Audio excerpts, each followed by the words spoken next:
आओ देखियो हम बना रहल छी कटहल के कोफ्ता। सब गोटा के एहि वीडियो में स्वागत है।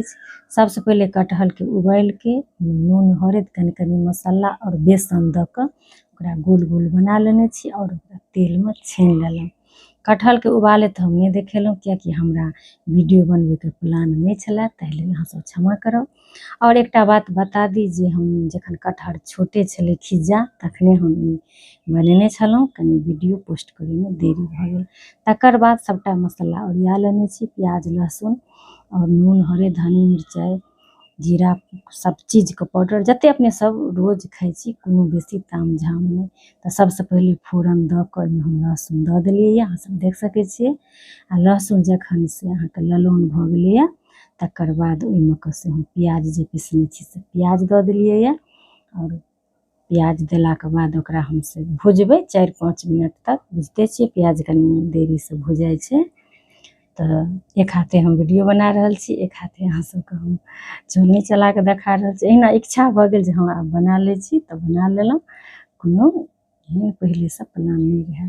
तहन जतेक मसाला सबटा छलै हन ओकरा से घोरि लेलहुँ हन, घोरि के हम दै छी मसाला तो कनी बढ़िया ओकर स्वाद अबै छै।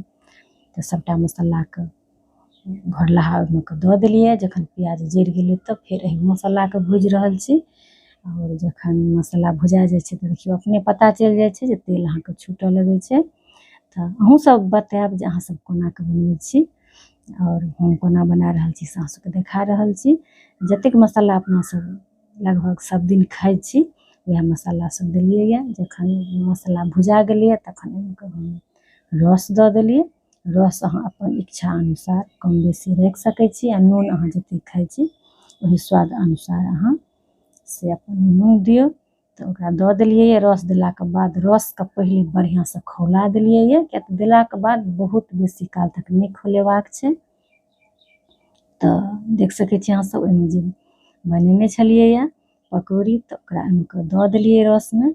रस में देला के बाद एकदम धीमी आँच पर में ओकरा से 3 से 4 मिनट तक बेसी काल में से ओकरा धीमी आँच पर ओकरा खौला देलिए। ओकर बाद बंद कर देलिए।